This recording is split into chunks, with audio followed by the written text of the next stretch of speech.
I'm a Dallas, North Texas native. I'm a doctor of business administration, but primarily the doctor of digital strategy plays on that. But I'm also a professor of digital marketing at the University of Florida, Wake Forest University. These are online programs, and I even teach down the street at UTD as an adjunct professor in digital marketing, web analytics, marketing, strategy, stuff like that. I also have a 20-year career in e-commerce. My most recent position as of not too long ago was the vice president of e-commerce and digital marketing at the Army and Air Force Exchange. So any base out there for the Army Air Force around the world, we have a retail store, just like a Walmart or Target. We sell everything from diapers to appliances. I've been fortunate to have this career in e-commerce, to work with so many different brands and see things through the lens of a government-ran e-commerce site, to a public company like Best Buy, where I started my career, to a private company like Dickies.com, the apparel company, and just see that no matter what kind of ownership of a company, the e-commerce customer is still the same, right? And from a perspective of how we need to assess and build strong e-commerce experiences to really drive momentum with our customers in today's environment. So that's a little bit about me, but what are you going to learn today? What are we going to learn together? Because I'm a fan of lifelong learning. I may be able to speak up here today and say this is the best methods of e-commerce personalization today and marketing, but I'm learning as I go as well. So the first thing I want you guys to do is open up your mind a little bit to think this is about learning as you go in e-commerce marketing. Okay, this is a recipe for success, but with your thought process that you're willing to learn as you go, right? It's a philosophy, it's a framework of strategy, and that's the first thing I want you guys to keep in mind. I don't have a bunch of algorithms to share with you today. I don't have a bunch of, best practices on the ability to take a formula and do something with it. I'm telling you how to make rules in your personalization strategy work for you. Now, your business is separate than my business. We all have unique customers we're looking at, but what we can all do is elevate, first one, how to elevate e-commerce personalization technology with the human connection factor. That's the first pillar we're going to talk about. And then second, how do you do it part is how to optimize rule induction tactics in digital personalization technology, primarily e-commerce technology, and how to do that with the right analytical approach and iterative testing environment. But first, where are we at? We know that the pandemic tripled traffic for websites. We know that it accelerated sales.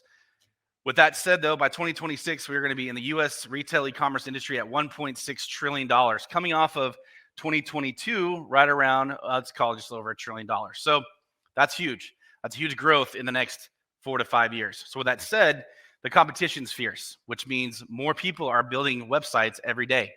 New e-commerce sites are out there on a regular basis, or people trying to be in business on Amazon or eBay. E-commerce is here and here to stay, and we know that. That's not the news I'm giving you today. It's getting more competitive. And what we're looking to do in e-commerce today is how to compete. And how to compete is going beyond just the 4 P's of marketing anymore. It's not just about the best price. It was 15 years ago, right? Amazon did that to us in e-commerce. We always say we want to be like Amazon, but I will tell you, you'll never beat Amazon. What you'll do to beat Amazon is make sure your customers love you more than them. That's what you're going to do. So where did personalization come from, though, to where it is today and at customer expectations? It's increased, right? The things we thought were a nice to have prior to the pandemic is now a must have in our e-commerce strategies, like convenient shipping options, like curbside pickup, right? Very awesome opportunity, but as stores closed down, right, and were shut down for a while, what was the other option to make sales was with curbside pickup or buy online pickup in store. So these are things that have to be staple now. But those are operational things. I want to talk about the marketing side because this is a digital marketing conference. So let's talk about the red and the black.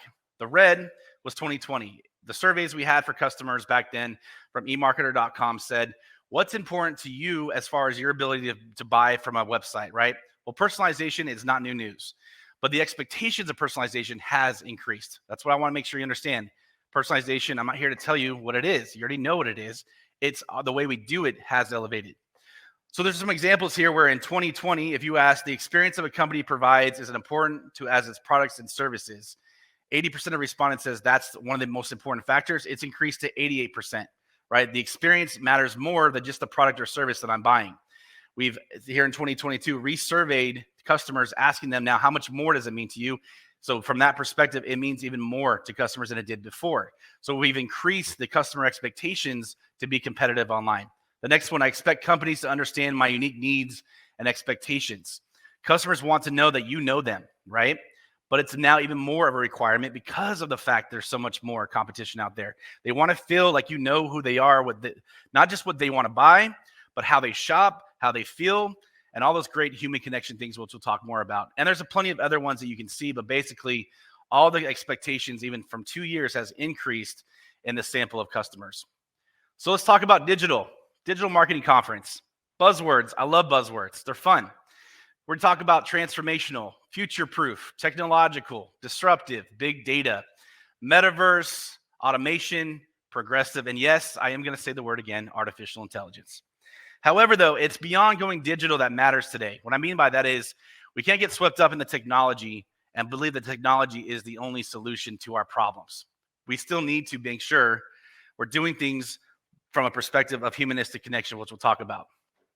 However, though, if-then statement, if customers want digital personalized experiences, plenty of market research to say that, right? It's been like that for a while. Then why are more companies not doing it or struggling to do it optimally? Companies are starting to do it now more, and especially after the pandemic hit, studies have shown that companies who weren't doing personalization or saying, yeah, we should probably do that. That makes sense. Or we need to do it more optimally. So we're still a gap, though, in saying we're doing it optimally. From the personalization research report from 2022 from Segment, 24% of firms report they are effectively investigating an omnichannel personalization, with department silos and outdated technology being the main impediments to success. 24% of firms from a very major personalization report. And this is a report benchmark that, as an organization, you say, well, what do I need to use as a benchmark to see how I'm doing? This is one of those reports you would look at. That means 1/4 of companies are investing into it. That means 75% are not investing into it. That's a big deal in today's environment. 43% of companies perceive accurate real-time customer data as the main difficult hurdle to their personalization efforts. Half of the companies out there basically don't have a grasp on not collecting customer data. We can collect it, but how to use it strategically for personalization. So the biggest barriers from just a couple of years ago from smartinsights.com is companies are trying to understand where to start. How do I start this e-commerce personalization journey? Okay. And in today's environment of starting, it's different than it was 10 years ago. There's a lack of strategic approach. One of the things that's not happening is we're not using e-commerce personalization as part of our e-commerce strategy DNA. We're using it as a nice to have, maybe a one-off test here and there. Where we're going to cater to some customers, but we're not doing it full blown as an actual piece of our strategic planning. We're embedding a culture of experimentation where we actually have a company who's willing to test and measure and be patient with those results. What happens is these aren't overnight successes in e-commerce personalization. Just like in anything else in digital, we have to grow it. We have to build that awareness of our customers. We have to build that rapport and ultimately connection for this to pay off long term. And experiment has to be part of our DNA. Last, there's no buy-in when you don't have a plan, right? So you have to build a plan to get the buy-in from the top down. Now, personalization in business is a necessity now and not just an upgrade, okay? But we have to make sure we do it, though, from a perspective of not just turning on the engine and forgetting it.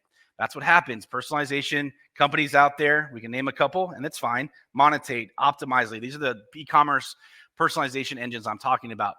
They sell a great package. They do a great job. Great partners out there. They are.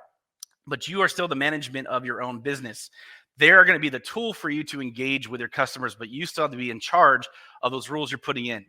So that's why it's still untapped territory for some businesses on doing it optimally. That's the whole key here, is not just having the technology, but doing it optimally. Some businesses are already doing it and not doing it optimally, like I just said, and businesses who still know they need to do it don't know where to start. And that's what we'll talk about more in a minute.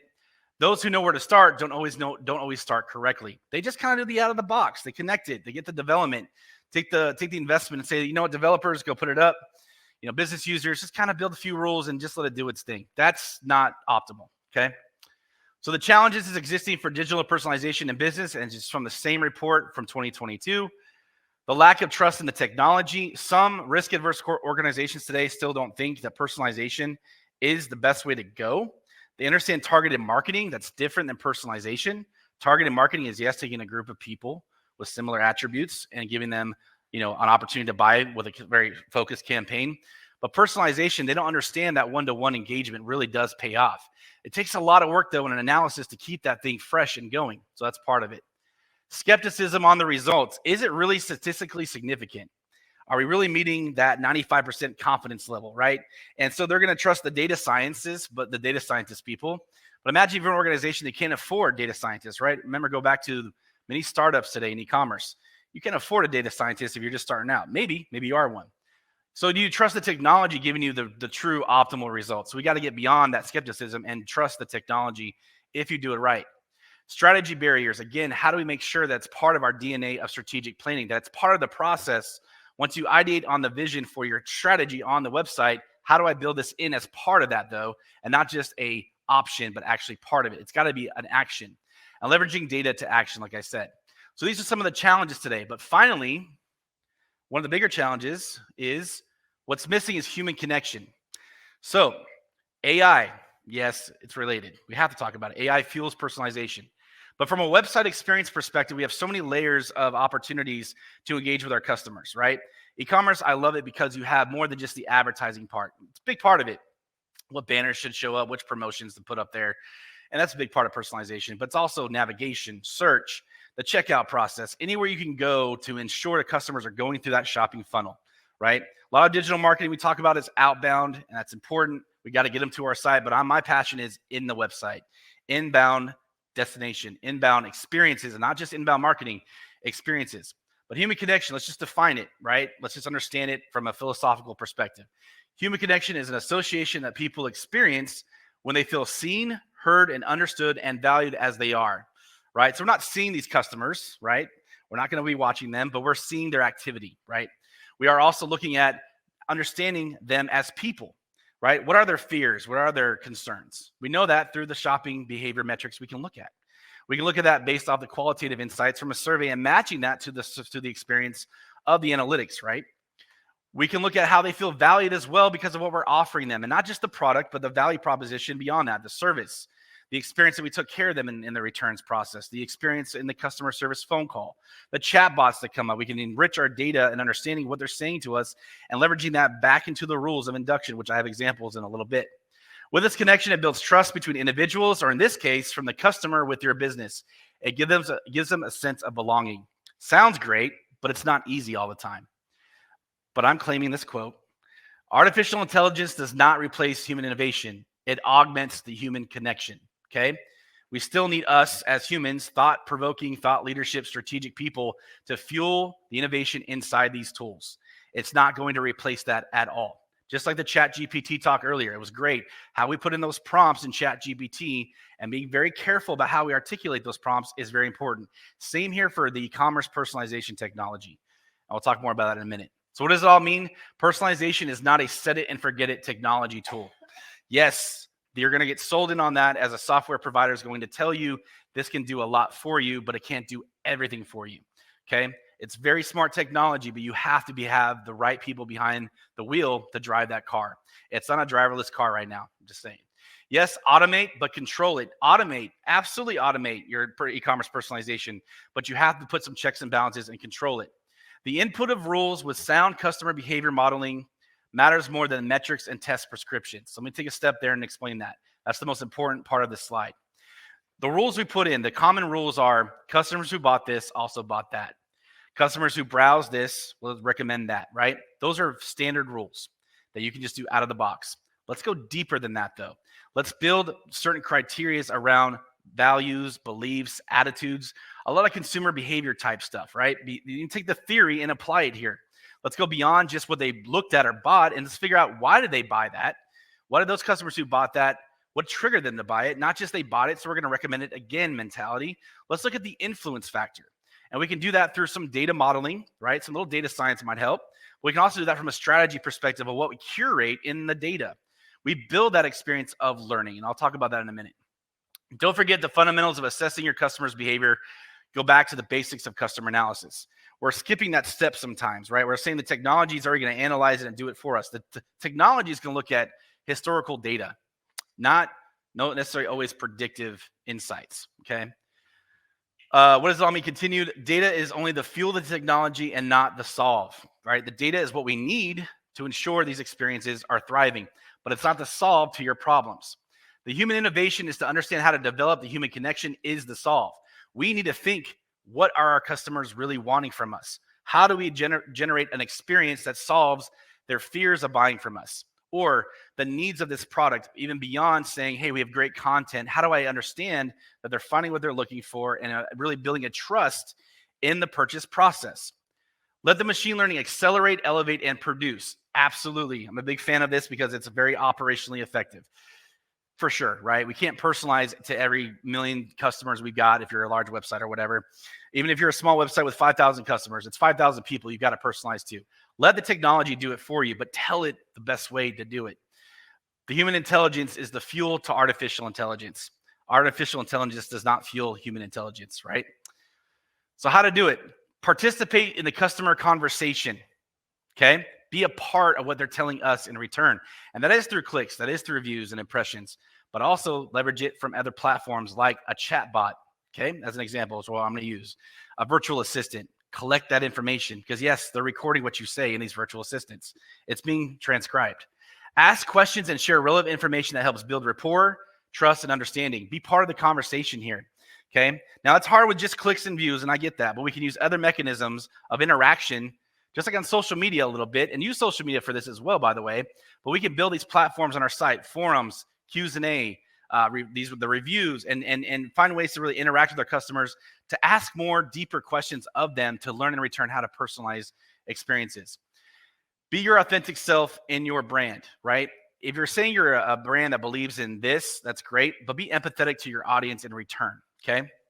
You may be a pro fitness brand who's all about, pro athletes. Okay, great.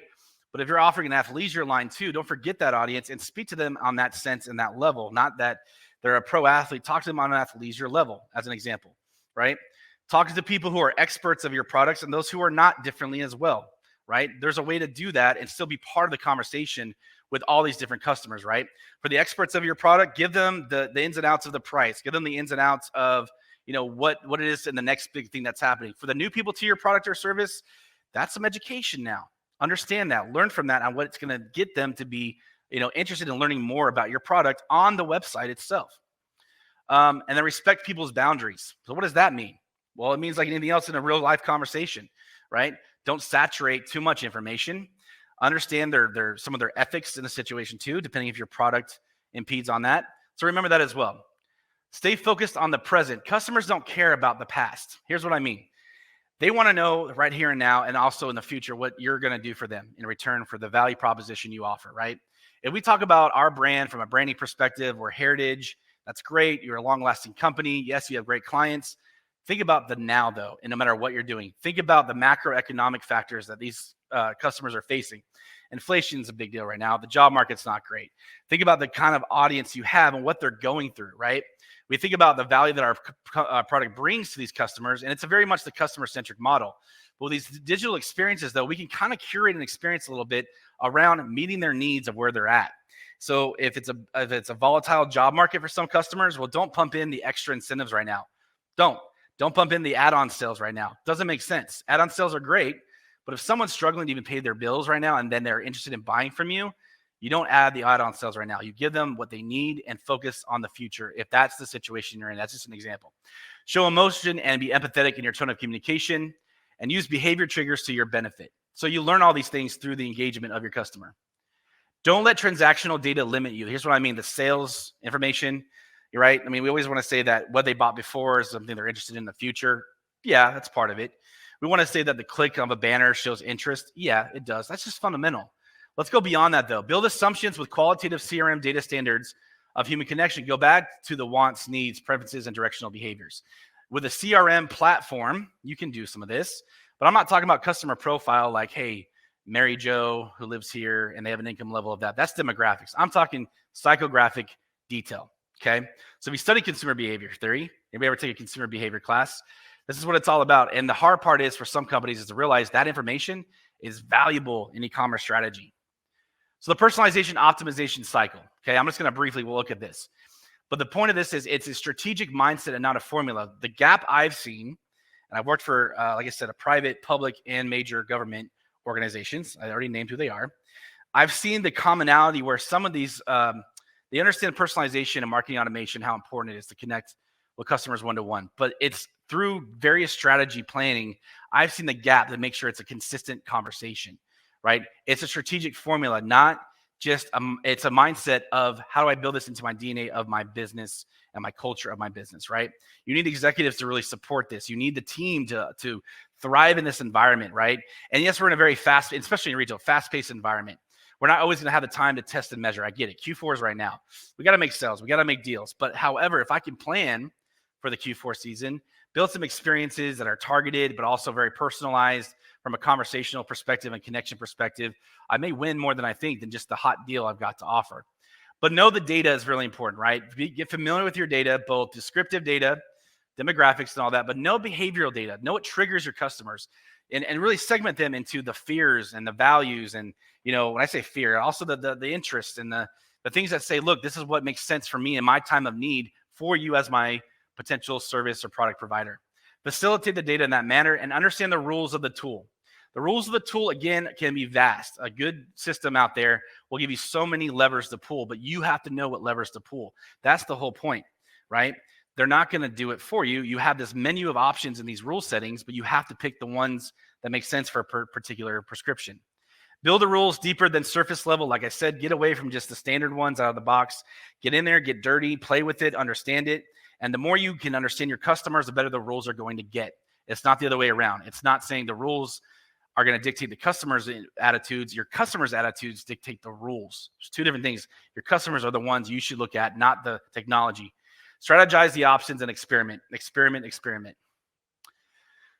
These are the fundamentals of personalization. So the reason I'm going to talk about the fundamentals real quick is because it's not optimization. Two different things. You may say, I have personalization, I'm doing it. That's great. You're now doing modern e-commerce business, and I'm proud of you for that. Thank you. But it's not optimization. When you gather your data and you do some focused segmentation and deep clustering and kind of figure out who you want to market to and build a personalization strategy around those with common interests, common products, or common way of marketing to them because that's how they're influenced through the messaging, the tone, the imagery, or the navigation experience because this is how the menu of options should be in the categorization. Great. That's 101 type of personalization. You set your goals and your secondary goals. So is it conversion? Is it going to be new traffic? Is it customer retention score? Whatever that is, right? The rules generate the data-driven decisions and actions.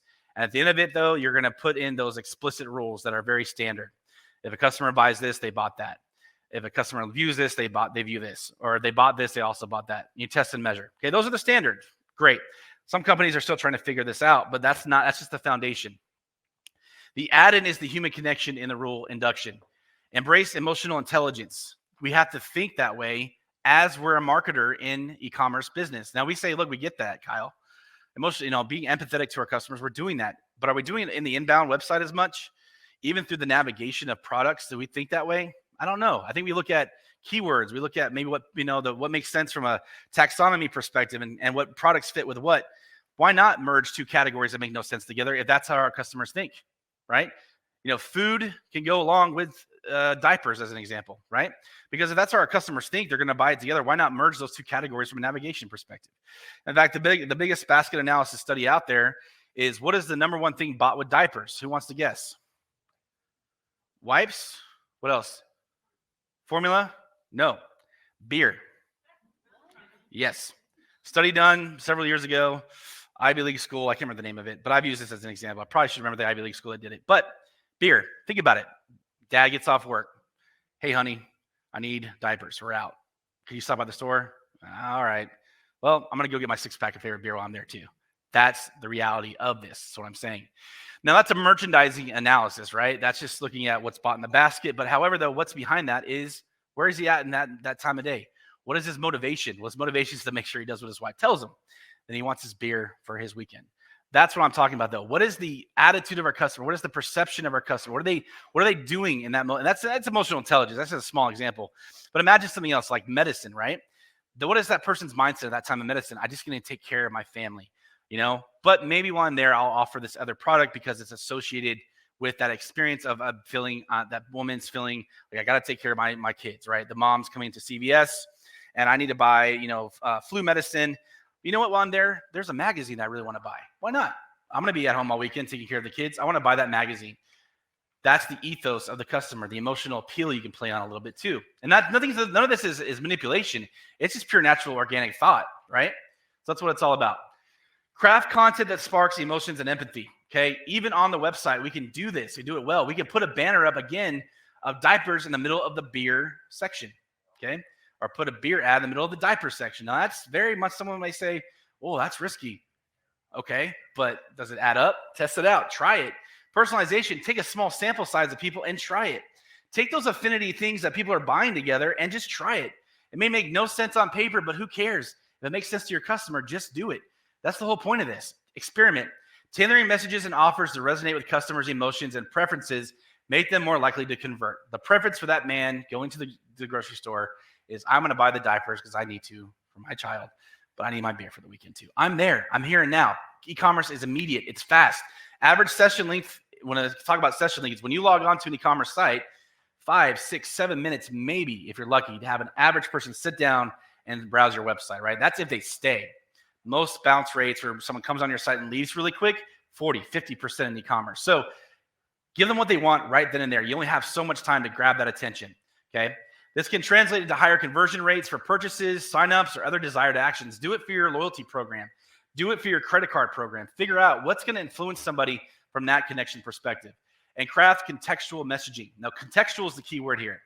Be more specific. Don't be so generalized and saying, here's a great product, great price, catchy word, catchy buzzword, whatever. No, say, look, hey, I know you're having a hard time. Here's something that will help you with a better weekend. I know, hey, mom, you're on CBS.com. Hey, mom, I know your kids are sick this weekend. Must be flu season. But you know what? I also know you need to relax. So here's a bottle of wine. Seriously, talk to your customer as if they were in person. Touch points before, during, and after their visit. Do it before, do it during, and even after. And it isn't a follow-up survey here. This is not one of those, and you can do those. I'm talking about connect with them even at the checkout screen. We hope your weekend's great. Yeah, I'm sorry your kids are sick. I hope they feel better soon, right? Now, that's very specific, but you could actually do something like that, right? It seems like someone in the family's sick. You're buying all this medicine. I hope you and your loved ones feel better soon. Like, do that in the checkout process. We do that with email marketing. Why not do it here in the process of shopping? And be relevant and immediate, right? That's a relevant example. Don't force the dialogue, build it. Here's what I mean too. You can create experiences to learn more about your customers. It's not just the status quo. Hey, I've got a website, search, navigate, buy. No, build forums, build experiences, build dialogue to enrich the data, then execute. You may need to learn more about the ethos of your customer, the emotions, their attitudes and perceptions. You're not going to know that just with clicks and views. Build the environment to learn that kind of situation. Kind of like saying, I've got a sandbox, come play. I'm going to learn about you. I'm going to return back to you after that sandbox is over, a better experience. Take the time to build intelligence and don't deploy without that intelligence. One example, leverage chatbots for more than service. Enrich the market research data on your customers with their interaction. Talk to your customers as if they were a real person with that chatbot. Here's what I mean. Yeah, chatbots can be great. What's your problem today? What can I do for you? Do you have a return issue, or do you have a purchase issue, or do you have, like the automated stuff is great. Hey, how you doing today? Oh, I saw you bought that pair of tennis shoes. Did you go on a mile hike recently? You did? Where did you go? You can do that with chatbots. Ask some automated follow-up questions. Learn about them, because the next time you learn that they went to a 5K in Boston, all right, cool. There's another 5K in New York just the next week. Here, I'm going to promote to you another pair of whatever for that 5K, right? I can see you're an enthusiast of this product. Have your chatbot ask those questions. Hey, you bought a fishing rod recently. Did you know we also sell other great things for fishing? And by the way, there's an event next weekend in your local area. You can use that third-party data to pull that in. Say there's an event. Did you know about that? Give them options to use your products. Tell them what's going on. Build that interaction. But it takes iterative refinement, right? Just like a relationship, innovation is based on response and action. It's a two-way street. You're not going to learn everything all up front, but it's also, you start getting to the interest level of your customers and start building a dialogue, you will learn, right? Just like a relationship, it takes time to build this with your customers. And the customer feedback loop, share experiences. One of the biggest things we can do is, like in a chatbot, as an example, take that customer review of someone else and put it into the chat. Not let customers just find it on the product page. If someone's like, hey, did you have a product problem here? Okay, I'm sorry to hear that. Here's a review that might actually tell you how to use that product better. So before you decide to return it, here's that review from so-and-so as well. It takes some good, strong data intelligence to do that, but you can minimize the return if you bring that into the conversation. If someone's like, hey, I'm not sure I want to buy this, or, I bought it, I changed my mind. Well, why did you change your mind? Ask. Don't just take it for a grain of salt. Ask the question. Now, chatbots can be annoying, flat out. It can be. So we have to do it very methodically and have the right curation of questions and answers and not go down a rabbit hole. But if we did it just like on the phone with some empathy, people will use chatbots too now because they don't want to talk to people. right? We just want to get done with our business. But if I can engage with somebody with a chatbot, as an example, why not? Same for virtual assistants. Virtual assistants is also a great way to do this. It's conversational. Obviously it makes sense to do that. So build a journey of connection, which leads to a better conversion. Okay, so a better connection improves conversion. Some examples. These are real examples that have been done. I cannot disclaim their names, unfortunately, because they're confidential, but I was given permission to at least use their examples. So we have a segment. You're still going to focus on your segments, but you're going to go deeper than just knowing who they are. It's about what and why makes their decisions. Fashion millennials. Fall fashion is the campaign, right? AI-powered conversations in the chatbot. The fashion friend pops up, engages millennials in personalized talks, focuses on discussions around specific shoe styles, events, and fashion trends. They want to know from you, what do you like? What's the trend now? What event are you going to? Where are you going to take our shoes? What are you going to wear and to what? What kind of event is going on? Then you start getting that data up front. You start understanding, oh, it's a formal event. Okay, makes sense. This lady or gentleman likes formal shoes for formal events. How often do you go? Something like that. The data in Fusion here, or Fusion, is the merged CRM, okay? The customer profile data, the multi-campaign response, browsing, and purchase data of all it's a conglomerate of information, right? So we're merging a lot of this together. The human nuances behind the AI role. So this is where we come in as the e-commerce professional, is we learned from the chat dialogues and AI that these are the things that matter to the customer beyond just they like these shoes, that they have an event to go to. There's a trend that they really like, a lifestyle they live, right? But then we create new unique preferences from that moving forward. The example is a customer might mention their love for sustainable fashion or a preference of comfortable and trendy footwear, right? So they're saying to the chatbot, I really like shoes that are environmentally friendly. Okay, maybe not exactly like that, but you get it. And then in this example, they kind of did. In a way, they said, I like you guys because you're using recycled material. Okay, so with that said, all right, and then you like this type of style, I'm going to propose back to you anything that's sustainable moving forward, right? The adaptive recommendation was a hyper-personalized shoe suggestion with those trends of sustainable footwear for running or sustainable footwear for the formal event I'm going to. I can tie in the types of shoes they want with their belief system now. This is a belief system type thing, right? The value of environment. And I knew that because I asked questions. I didn't just look at a response to a banner ad. I didn't just look at where they navigated and maybe browsed on the product description page. I actually asked the question up front. So the results from this kind of strategy went up 30% in conversion, 20% in order value, and obviously it boosted their loyalty and advocacy. But it took refinement of the chatbot skills to understand this. It took time to learn the right questions to ask. So the first few customers or sample of customers you're not going to win with. No, you're going to curate those experiences through the chatbot AI because of it. The next example, jewelry shop. So here's where the segment is jewelry enthusiasts and gift shoppers. The campaign is personal touch gems, okay? So they had another type of experience called Gem Genius, offering a starting point for custom jewelry designers enhanced by jewelry consultations. They said, look, we're going to have people who are experts in jewelry come talk to them, through our internet websites kind of webinar kind of experience, right? Kind of a, schedule a time to talk to somebody and consult via the website that you sell on. Through those conversations, they were able to give also other experiences like a style preference quiz, put up a pop-up, say, hey, here's a quiz. And some of this you might have to incentivize, by the way, absolutely. Maybe give a promo code for doing it, just like a sweepstakes or something else. But the point of it, though, is to learn more about your customers and get the data. So we did a style preferences quiz. An AI recommended design elements based on user responses, which were fine-tuned by experienced jewelers. So we would give a quiz and understand, hey, do you like the style of jewelry or not? We don't just look at it based on sales. We look at it based on actual experts recommending things. And then in response to that, our customers telling us what they like. A gemstone selector suggested gemstones and settings with jewelers providing insight on quality and suitability for wear. We'd bring in these expert jewelers to kind of even engage customers to say, hey, you should trust this or maybe not trust it because of these reasons. And actually talk to customers and say, this will fit your lifestyle versus this. There'll be recommendations through that process. And finally, a visual reviewer created a realistic rendering of the custom jewelry piece with artisans available to discuss adjustments and personalization. We'd actually partner with curators, with actual jewelry makers, and say, hey, we want to build a customized experience, but learning through the conversation of what customers want. And not just with the style of jewelry. I'm talking about how it makes them feel.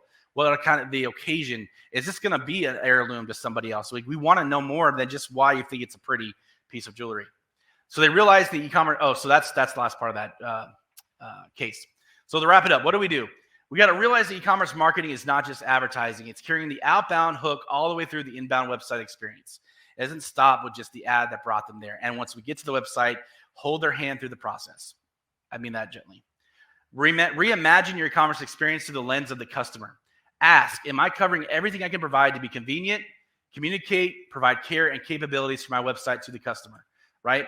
These are the things that really customers want is convenience, of course.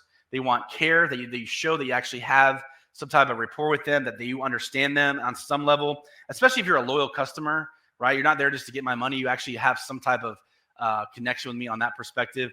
The capabilities of shop are very vast. They're not just seamless and innovative. They're also connecting with me on a level that I have interest in, whether it's a jewelry expert, whether it's a chat bot that understands me, something that makes the environment somewhere I want to be. Because if not, I'm going to go somewhere else.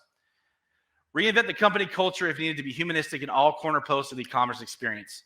Everybody from the web developer to the graphic designer to the e-commerce manager to the merchant buying the product, make sure everybody understands this is an experience and not just a shelf to buy product. Treat e-commerce as an experience and not just advertising like I talked about. And lastly, the 4 P's of marketing and personalization are important, but not enough. Price, product, promotion, and placement are important, but we have to connect beyond that. Bring the online to the offline environment. Learn what they're doing outside the e-commerce site and bring it into the e-commerce site. Leverage your data for the experience and be okay with A/B testing as an actual requirement to digital strategy, okay? A/B testing is not a one-off just to learn here and there. A/B testing should be everything you do with e-commerce personalization. Speak to the customer and not to the brand. Put yourself away for a minute and speak to the customer on the humanistic level. Embrace your technology, fuel human innovation. Voice assistants are not replacing human innovation behind it. I kind of repeated that theme already, but this will amplify agility and speed. We can be agile. We want to be agile marketers. We'll learn through the conversation. Okay, that's what it's all about. The only way we can be agile and pivot is if we know what to pivot on, not just a reaction and a knee-jerk reaction to sales, like we always do, or a knee-jerk reaction to a decline in traffic. Figure out what's causing that decline in traffic and be agile to that process. And obviously, social media integration, you can absolutely do that through the learnings of social media or even through the platform itself. The product and price is not the sole winner anymore. It's the trust behind the click that matters more. So the trust behind the click, that you know about me, you care about me, you have a connection with me, is what matters. I'll leave you with one final thought. Build a journey of connection, which leads to conversion. With that said, here's my contact info. I'm a geek for digital strategy, anything e-commerce, digital marketing, so connect with me. Be happy to work with you on any matters. I also profess and write books. So I got a few books on the website, so check it out. Thank you very much. I appreciate it.